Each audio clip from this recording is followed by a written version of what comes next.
Nabalitaan nyo na ba itong budget-friendly resto sa Bulacan na nagsiserve ng modern Filipino and Italian cuisine na nakilala dahil sa kanilang pangmalakasang Napoli-style pizza kung saan 48 hours pala nila nire-rest yung dough para ma-achieve yung chewy, crispy at bubbly texture nito na isa sa mga binabalik-balikan ng mga customers nila. At idagdag mo pa yung pangmalakasang chicken wings nila na sa halagang $3.49 ewan to sawa mo ng malalantakan. Isa nga sa pinaka nagustuhan ko dito ay yung dekalidad na lasa ng pizza nila at yung experience na ikaw yung magkakat ng pizza na first time ko nagawa sa tala ng buhay ko. At heto nga't kasama ang aking mga pinsan, dinayo namin sila dito sa Malolos, Bulacan. So yun guys, nandito tayo sa isa sa pinakasikat na modern Filipino at Italian cuisine dito sa Malolos, Bulacan. Ito ang Tomato Cannon na matatagpuan sa MacArthur Highway, Barangay Bulihan. Dito lang nga pala sila sa tapat ng Malolos Sports Convention, malapit din sa Kapitolyo ng Malolos.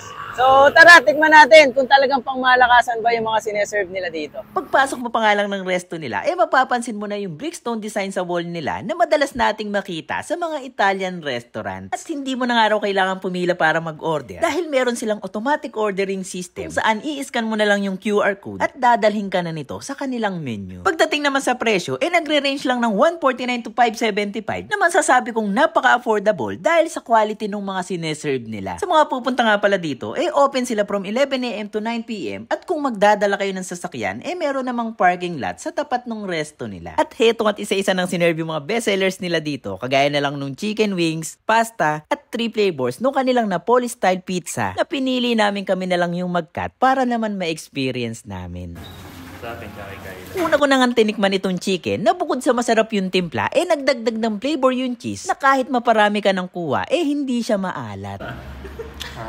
Dito naman sa pizza nila, pinaka nagustuhan ko yung margarita flavor dahil nagbabalance yung lasa ng fresh tomato at yung milky salty flavor ng cheese. At nag-add din ng flavor yung basil leaves na nilagay nila. Naglalaban yung alat ng cheese at saka yung asim ng tomato, kaya balance na balance. At meron nga rin pala sila ditong dipping sauce na pangbalanse sa lasa nung kanilang mga pizza. Sa mga pasta naman nila, pinaka nagustuhan ko yung kung fu flavor na sweet yung lasa at nalalapit sa chicken tocino na merong konting sipa ng bell pepper. Para sa chicken tocino na malalasahan mo yung bell pepper. At sa dami ng nachos na natikman ko, ito na siguro yung pinaka nagustuhan ko. Sarap yung nachos nila, hindi tinipid sa topping, saka marami siyang gulay. No? Sarap. Tapos masarap din yung timpla ng cheese. Mas try din itong halo-halo nila kung mahilig ka sa creamy at hindi sobrang tamis na halo-halo. Nag-level up naman itong dynamite nila na napaka-crunchy at bukod sa cheese, merong karne na fillings. And overall nga, masasabi kong sobrang sulit nito dayuhin dahil bukod sa budget-friendly, talaga namang quality yung mga ise-serve nila sa'yo. Mekos na yun.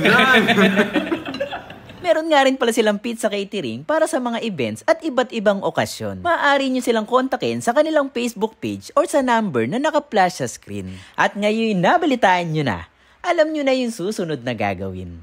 Hanggang sa muli!